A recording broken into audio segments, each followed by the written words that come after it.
Al Brookman. Uh, yeah? No, I'm not going to mention you on Fez Night. You really haven't done anything. Yeah, I know. Well, maybe next week. No, Al Brookman, I know how much you like hearing your name mentioned. But, it's Fez Night is not all about you. Well, yeah, I know. There's that really, really juicy bit, where you got Wacky John drunk and had your way with him. But that's just too disgusted and perverted for me to talk about on Fez Night. I mean, nobody wants to hear about you buggering Wacky John and him enjoying it. Okay, all right. Okay, well, maybe next week. All right. Yeah, no. You show some dignity, Al Brookman, please. All right, okay. Bye.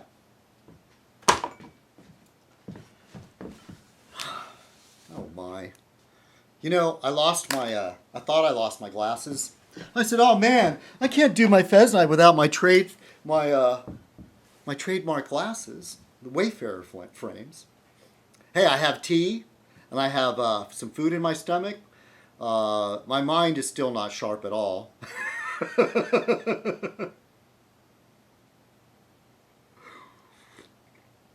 Sometimes I feel like click, click, click. The ideas are popping in my brain, just like a popcorn popper. The voice is in my head. Hey, listen to those voices in your head. It can't be worse than your own thoughts, right? All right, time to don the fez. Greetings, fellow citizens. This is Citizen Kong, and welcome to another Fez Night. Tonight's Fez Night shall be called Eyes Only Fez. I was watching on the Netflix streaming. I started watching a show called MI5. And I'd heard by listening to podcasts on BBC One years ago, I don't do it much anymore, but they were talking about a show called Spooks. Well, apparently MI5 and the show Spooks is the same program. I guess it's like a nickname, or they call it that in Canada. And Spooks is not the... It's a euphemism for spy, not for what Southerners or other part of the country, the derogatory term for African Americans, or just people of African descent. MI5, and I watched something like 9 seasons of it. Over there they call it the series. 9 series of MI5. Man, I was really the first few episodes. I was like, yeah, I'm not that. I mean, I like the spy cloak and dagger stuff, but I like more like the fictional kind, like Get Smart or Man from U.N.C.L.E. or The Prisoner, Secret Agent Man, or James Bond. Our Man Flint, what a great movie! The American James Bond, played by. James Coburn, I believe was his name, James Coburn. He's just so way better than James Bond. He's just way better. He can stop his heart, He's like, wrote all these books and stuff. He's just amazing. He makes James Bond look like a parking lot attendant. So anyway, started watching MI5, and even the shows that try to be a little bit more serious about, the show like The FBI with Efrem Zimbalist Jr. or whatever. There's another program called Covert Affairs. It's kind of more, almost borderline a kid show. But MI5 makes every attempt on television to do spies look like a cartoon. I don't know, the British have always had a good... At least the novelist, what was that guy? The spy that came in from the cold, the guy that did those series of spy books, very realistic apparently. I've never read those, but maybe I should one of these days. Jean Le Carre, I think is his name. But MI5, man, it is a program that, and that's for the eyes only, because they have that term. When you get something really super top secret, it says eyes only, or for your eyes only. And the show is so well written, and the characters are so well thought out and acted. And it's just so unpredictable. There will be somebody who will be, you think is a main cast member, they'll be killed off. you'll start getting really involved in some character. They'll have to leave because something went wrong and they blew their cover or whatever, they're in trouble, so they have to get a new identity and go to South America, and they're not on the show anymore. And boy, and these people are ruthless. You know what they're dealing with. There's references to the IRA, but mostly they're dealing with modern terrorists. And sometimes was one episode that was almost like art imitating life, because something similar happened after the episode was aired. Anyway, been watching too much stuff. So I watched that whole series of that. Then I watched Camelot, which was a really good version, but it was only made it for one season. And it has, I can't remember, the guy's last name is Fiennes. I believe he's the brother of Ralph Fiennes. Looks like Ralph, but he pronounces it Rafe. Ralph Fiennes. It's his brother. Plays Merlin. And that was really good.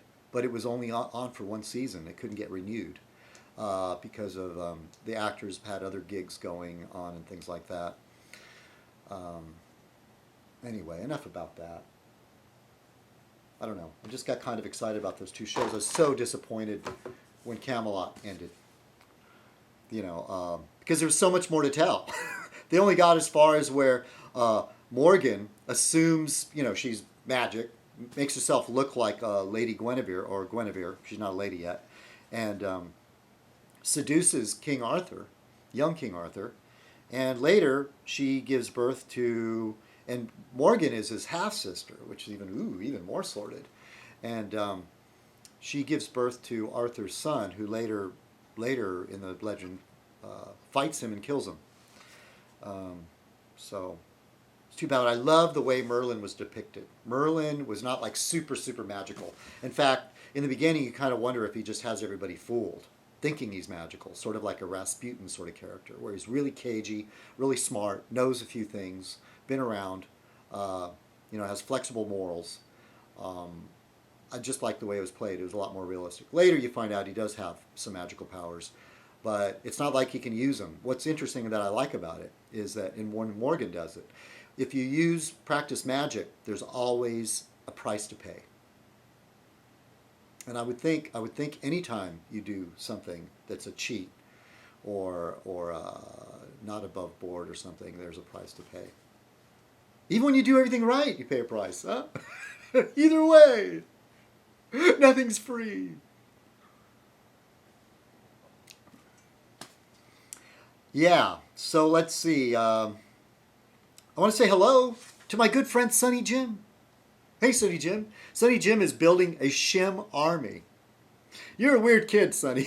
Sonny Jim. What an imagination. He's got Happy the softball and then shim, which looks like a cross, but it's like a little man with a face, and he's two pieces of wood and he's got his arms. Right? Is that what shim is? Do you make shim from shims? Yeah. And Champagne Blonde has been kind enough to stop by my channel. So I want to say hello to Champagne Blonde. Grace. Hello, Grace. Get a new channel, okay? Take some time. Make a proper channel instead of that tranny petty X. And of course, Eileen. I know you didn't like that I recommended Raisin Bran. It was just what I came off the top of my head. I was eating Raisin Bran, and I said, I recommend Raisin Bran. And then Grace came along and said she likes Cocoa Puffs. I could just see it. Wouldn't it be so sweet? Us sitting across from each other, her eating her Cocoa Puffs, and me eating my Raisin Bran. You used up all the milk. It's just an inside joke. Yeah. I wrote down a few things. Should I talk about this? Barfly and I have a surprise. I'm saving it for later. Well, should I? I could just go ahead and get out of the way. Because Boba McGraw. Oh, I should visit your channel, whether you have your first name posted on there. I think you do. I should have checked first. Boba McGraw sent me a package all the way from Ireland, and I was just overwhelmed. It was really just really, really a nice gift, or gifts, and that must have cost you. That must have cost you some real money there, sending it all the way from Ireland. But one of the things, oh, I was going to say earlier, keep your eyes out. You're going to see Fezes. At least I am. Maybe I'm going crazy. But I see Fezes everywhere in culture. This is a copy of City Beat magazine. And this is like a cartoon depicting a DJ. And he's wearing a Fez. On the Lollapalooza banner that they had on YouTube, if you look in the corner, there was a monkey in an airplane wearing a Fez. And here, Doctor Who wearing a Fez. Bobo, okay, Thomas, Bobo McGraw, thank you, Thomas, sent me this Doctor Who wearing a Fez, and it's got a CD booklet. I haven't opened it yet, but I'm going to go in there and check this out. I guess it's got an audiobook in there for part of the Doctor Who series. This is the 11th Doctor, and he's wearing a Fez. And then there's a mob. Oh, I'm not a big enough. Is it Sonic Key? I forget what it's called. But it's the thing that can open. It's a universal key. It can open all kinds of things. I forgot what it's called. Duh, that makes me a lame Doctor Who fan, huh? And let's see, he sent me this, and he sent me a postcard. And it says Westport, Mayo. And it looks very beautiful. Let's see if I can get it without the... They sent me a postcard. Hello, David. Forgive the handwriting. I don't get much practice. Anyways, this is kind of cute. He says, so I will end with good luck. I don't know. This is not too personal. Forgive the handwriting. Don't get much practice. I chose a postcard of Westport because it is one of the most pleasant towns in Mayo. Quite the tourist spot. I can't think of anything else, so I will end with good luck. If I spoke Irish, I would add something in Irish. This is Slán Thomas. And it's very nice. And then he sent me a birthday card. There's all kinds of stuff in this box. And a cool bookmarker. So I have to start reading books again. It says, "An Irishman's heart is nothing but his imagination." George Bernard Shaw. Cool. George Bernard Shaw was very cool. An Irishman's heart is nothing but his imagination. Yeah. Yeah, when you're poor and downtrodden, that's what you do. No. There's something wonderful about the Irish, though. They call it the gift of gab, the Irish have. The luck of the Irish. And, yeah, I'm definitely going to have to go there someday. I mean, the ancestor that's traced back furthest, or the one that's the most, before him, who cares, right? But anyway, this guy is from Limerick, and I would like to go see the estate, or whatever, where the land was. I don't know under whose control it is now, but I would like to go see. There's supposed to be a castle or something. So he sent me this birthday card. Hope your birthday is a big hit. Belated birthday wishes, Thomas. And this cartoon on the front is funny. Shows a guy there with a big mallet. It's a game for the whole family. Despite Eric's best efforts, no one guessed Bangkok.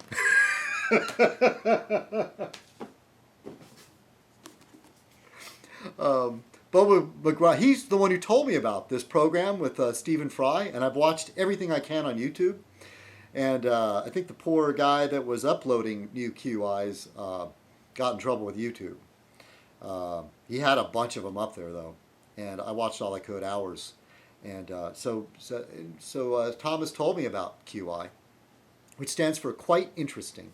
And it's a panel show, but it's way better than the American Jeopardy. Way better, because it's funny, and it's entertaining, and you learn some really obscure stuff. And it's just not about the right answer, but the wrong answers are entertaining. And in fact, it dispels things that common knowledge that some people, like for instance, one example was, what has more caffeine, a cup of coffee or a cup of tea? Well, a cup of coffee has more coffee, but many people believe that tea has more caffeine. It is true, the dry tea leaves versus the coffee beans per weight The tea has more caffeine per weight, but we're talking about a cup of, you know. It only takes a, small amount of tea to make a cup of tea, whereas you use a lot more coffee per weight to make a cup of coffee. Hence, coffee has more. And you can tell by drinking it. Tea just, stimulates slightly, and coffee can make you all, So he sent me this book by Stephen Fry. And I will definitely start this. I will put aside my Ulysses that I've been trying to read for like the last 5 years. I said, I'm not starting any new books until I finish Ulysses. Well, there you go. What happened is I stopped reading. But Stephen Fry, Moab is my washpot. One of the most poignant, funny, intelligent, frank, and horribly addictive books you're likely to read all year. So I will definitely put the Ulysses on hold and read this. Stephen Fry is just amazing. And by his own admission, he suffers from bipolar disorder. Seems like there's many creative, artistic people that suffer from bipolar disorder. Or as I prefer to say, manic depression. Yeah. He's chose to live his life without medication, and somehow he does it. But he's done some of his accounts when he was younger, he ended up in jail and done all kinds of crazy stuff.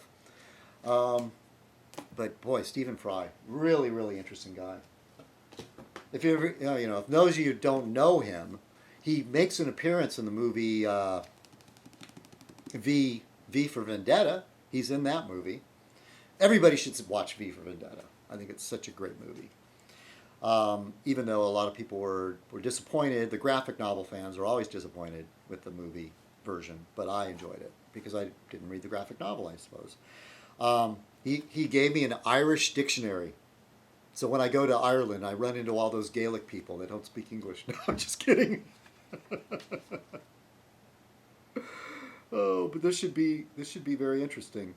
Let's see. I just thumbed it open. It says, before us calm hair. This is going to take me a while.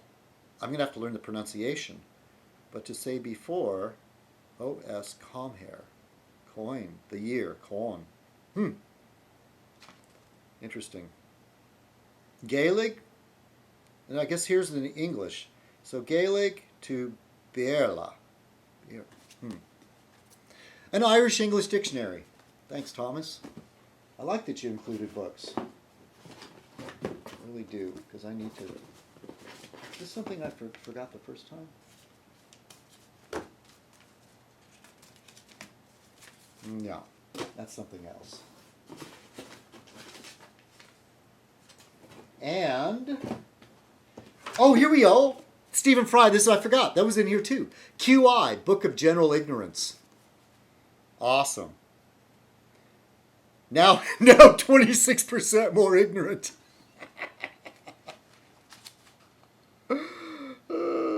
These are great things, man. I love this kind of trivia. I opened it up here. It says, what does the moon smell like? And then it says, like gunpowder, apparently. Only 12 people have walked on the moon, all of them American. Obviously, in their airtight spacesuits, the astronauts could not actually smell the moon. But moon dust is clingy stuff, and plenty of it was traipsed back into the cabin when they returned from the moon's surface. They reported that moon dust feels like snow, smells like gunpowder, and doesn't taste too bad. The dust is actually mostly made of silicon dioxide glass created by meteors slamming into the moon's surface. It also contains minerals like iron, calcium, and magnesium. NASA employs a small team to sniff every single piece of equipment which goes onto its space flights. This is to ensure that no items which could change the delicate balance of the climate of the International Space Station make it onto the shuttle. The idea that the moon was made of cheese seems to date from the 16th century. The first citation from John Haywood's Proverbs, 1564, says, "The moon is made of green cheese." It is thought that in this context, the word green means new, rather than having a green color, as young cheeses would often have a more mottled appearance, much like the cratered moon. Oh. Wasn't that fascinating? Welcome to Citizen Kong's world. I have no college degree, but a head full of useless knowledge. Now that I'm learning a little bit by bit how to cook for myself, he gave me a book of Irish recipes.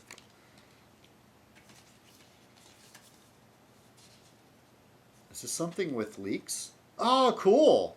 Brochin Folchep. It's got leeks. I like leeks. Cockle soup. Cockles or mussels? Cockles or mussels, alive, alive, oh. Interesting. Dublin coddle. It's a nice little pamphlet here. I'll have to check it out. I'll have to try one of these. I think I'll try that leek recipe. I love leeks.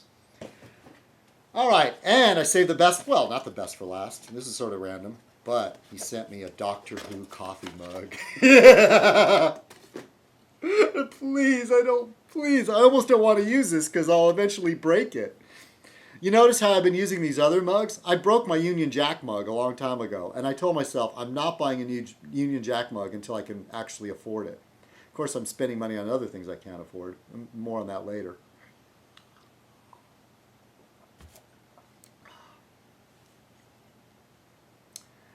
This is very cool. I'm not such an expert on Doctor Who trivia, but it says here St. John's Ambulance, so that must be a reference to something that I don't know that much about. But I do know that the TARDIS is made to look like a early, I guess, some like 20s or 30s police telephone box. And it says on the back here, there's writing, it's a sign. Get the exposure. Can you get the exposure calm down? Police telephone, use of public. Assistance obtainable immediately. Officers and cars respond to all calls. Pull to open. And then on the inside, it says time and relative dimension in space.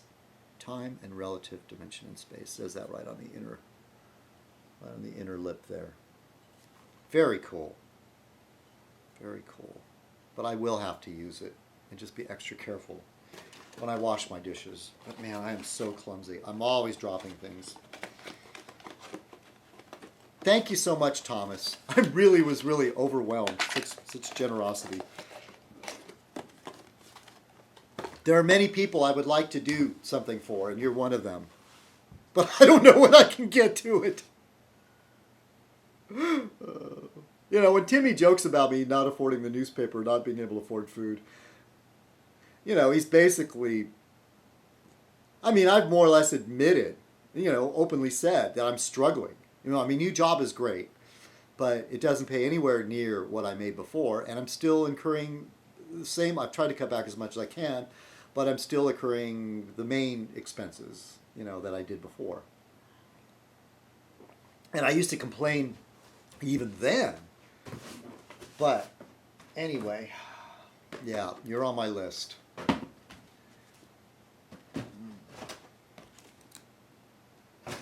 Yep, you're on my list. And so that's it. Thanks, Thomas. And so the other day, okay, well, here, let me go back earlier. Okay, so last week, me being Citizen Kong the way I am, a little bit too open, a little bit too candid, what's going on in my life, and also talking Fez Night is about what's currently on my mind. I mentioned that I opened an account on OkCupid because I thought, what the hell, it could be fun, and I talked to people on YouTube, maybe these, anyway. Barfly said it was sleazy. I go, no, man, it's not sleazy. It's becoming more and more acceptable. I look at it on the plus sides. I'm casting a wider net. I really don't meet women where I work. At the job where we were doing the recycling gig, there were very young women, very cute women working there, and they seemed to like me. There was this one that was especially cute that she says, "How come you don't join us for lunch?" And I said, "Oh, okay." So I started joining them for lunch, and it was nice. It was nice to be asked. And anyway, so that made, my mind wandered, of course. But yeah, of course, much too young for me. But at my new job, no, there's women there, but there's like this office, there's the office people, there's the assembly people, and then there's the fabrication people, and they're all sort of, they don't really intermingle too much. But if there's any hotties, they're in the office. So anyway, and I've said this before. I mean, could meet women in bars, sure, but it's always the sort of same thing. You're both drunk. You find you're mutually attractive or something. You head off somewhere. Maybe you sleep together or something, or you make out or whatever. And then, do you really see that person after that anymore? Not usually. And then if you do, don't be surprised if you're dating an alcoholic.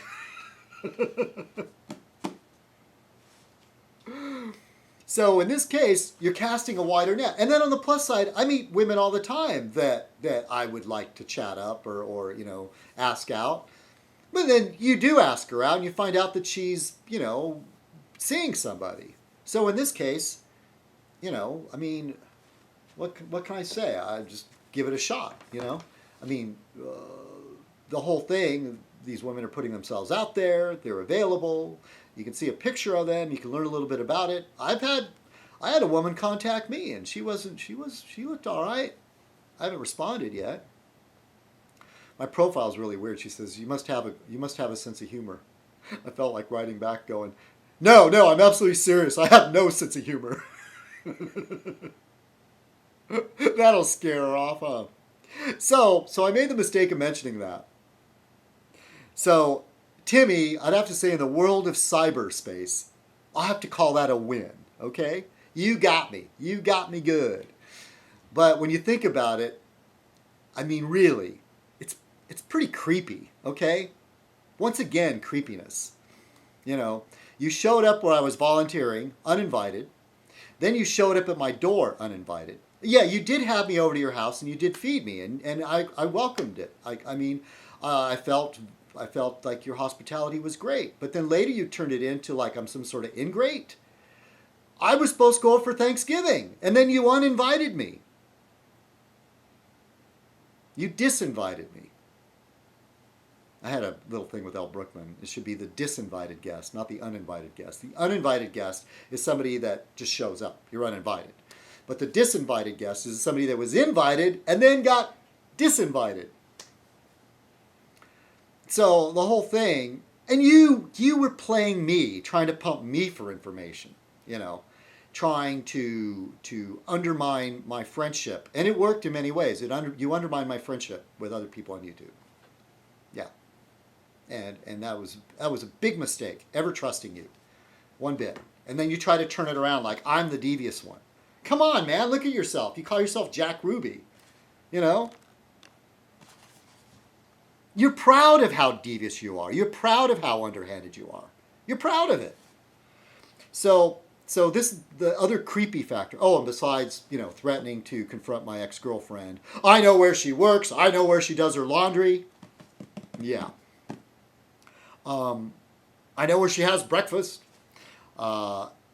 So Cyber9 found my profile on OkCupid and posted in a couple of videos, and he's still making references to it. Hey, my mistake, my bad, you got me. But man, it's really creepy. Isn't it? Like you're obsessed with me. You're still stalking me. So you found my account on OkCupid, and this is what you must have done. You must have opened an account pretending to be a man or a woman looking for a man. And that's how you found me. Creepy. Very creepy. So Barfly and I were joking around. He had me on speakerphone while he was doing a direct upload. And the conversation kind of got pushed towards one way. And I was making stuff up, I didn't go by your house. I didn't go through your mail. As Jeff says, going through somebody's mail is a felony. Yeah, Jeff, you're such a hail Satan, such an upstanding citizen. Did over 1 million hits of acid and worship Satan. Actually, the whole Satan worship thing, it's not, from what I understand it, and it's the Anton LaVey thing, okay? And the Anton LaVey thing is they call themselves the Church of Satan, blah, blah, blah. But it's not like they sacrifice animals and go before an altar or anything. But it's the basic philosophy that you are the only one that matters. Everybody else if you can take advantage of them, that's their own fault because they're weak. The only thing you live for is your own success and your own pleasure. And that is, to me, the basic tenet of being a Satanist. So watch out. I had a roommate that called himself a Satanist. And that guy would do anything to get ahead. You know, stepped on my toes, fucked me over.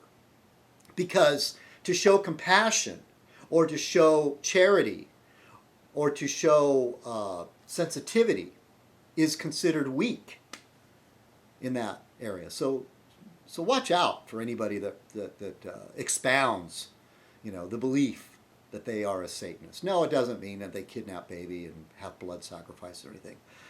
Not necessarily. So anyway, good old Jeff. Jeff used to make me laugh so hard. And then Tim ruined it. Hey, but I'm not going to take back what I said, all right? Because, man, you post David Duke on your channel all the time. We're just talking about bombing Israel and stuff. Come on. So, in fact, Timmy was the one going, why are you friends with him? Why are you friends?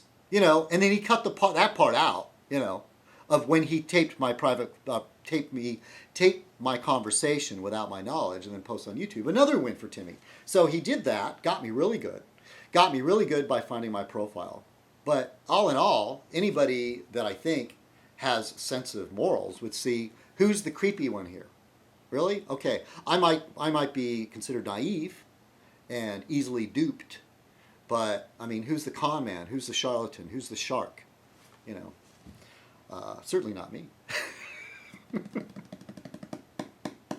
So, Barfly and I were joking around, you know, the whole thing, made up story. But I was wondering, other people were wondering, haven't heard a word about the nun for ages. You know, did the nun leave Timmy?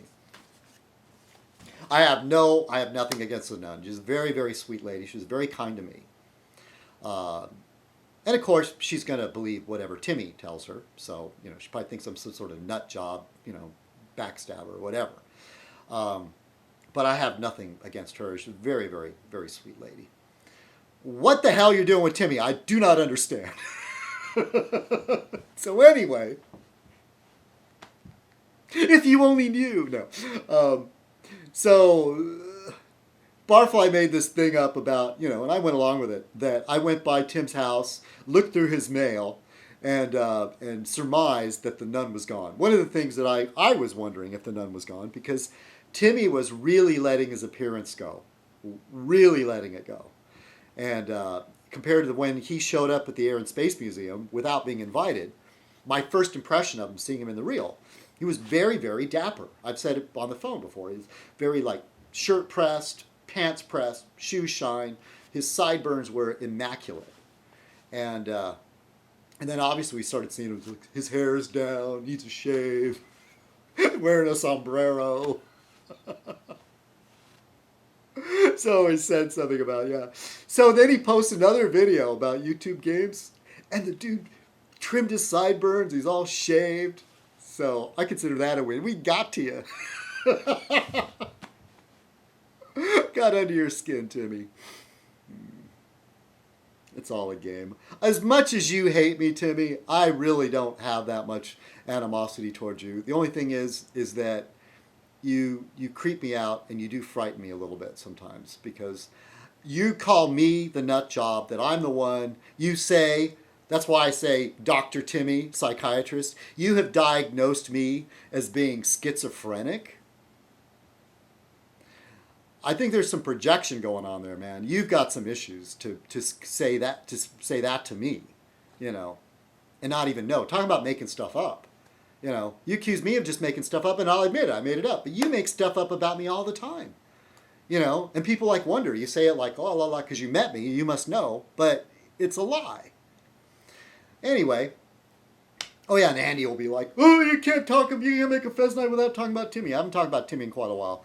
And Andy's like part of the usual two people that comment over there, agreeing, oh, yeah.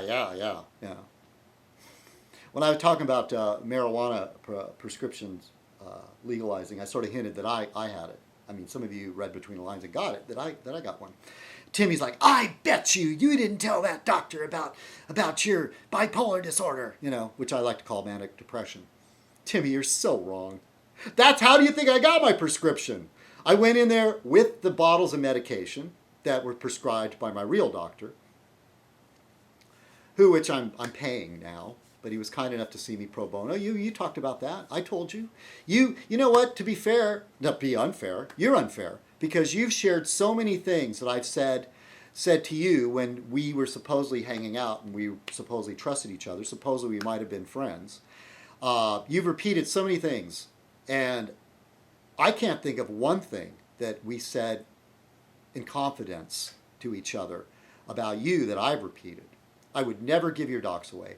I've joked about maybe showing people where you live, but I'm just joking. I said that to Z Moulton. I said, yeah, I'll give you right over to his house. He turned it down. But the way you do it to me, you know, I don't know. I like to consider myself an honorable person, even though there's many on YouTube that think I'm very dishonorable. But I would think the majority think I am. I do show some honor. Try to be, anyway. So Andy's all like, no, he didn't get a prescription. He's just like talking about, you know, you imagine things. You talk shit. Like Pop saying, I was going to lose my job within like a month. Okay? I'm getting very near to my probation period is over. And I'm still there, you know. And my supervisor actually likes me. Oh, how can anybody like him? He's such an awful person, right, Pops? And then, oh yeah, and you've got to be pulling our leg, Lisa. That's an engagement ring, really, really, really. Anyway, yeah, so Andy's making stuff, oh, he's just going to go re-up saying that I'm going to my dealer or something. You don't even know what the hell you're talking about. So many of you just talk shit based on nothing. So this is they don't give you actually a card, but they give you a certificate, medical marijuana record. And then here's the real important part. This is what it has to have. Let me see if I can fold this like this. But there's a, maybe if I hold it sideways. Ah, stupid. Now, right there's an embossed seal. Right there. That's the thing that makes it official, is that embossed seal. What does it say? I never actually read it. Certified THC evaluation patient. And I know it's a big joke, but bipolar disorder is on the list of things. And you're saying, I bet you didn't tell her. Fuck, Tim, this is the thing. You act like you know everything, like you're some sort of authority, and then you don't know what you're talking about. That's on the list of things that qualify. I went there and told the truth. I brought in my medications. I brought in a list of what and I told her.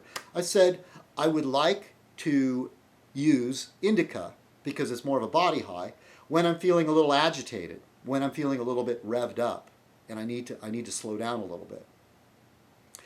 And I bought the sativa for when the sativa is more of a head high, tends to make you feel kind of happy, you know, for when I'm suffering from depression. So I'm taking that in conjunction with my regular meds. But it's a big joke. Well, I'll tell you, mixing that with my regular meds is way better than mixing it with alcohol, okay? Alcohol is really a problem. And I know I probably shouldn't even be, but I just got so frustrated. Got so frustrated with dealing with people. I would like to go score a little something, but dealing with the bullshit.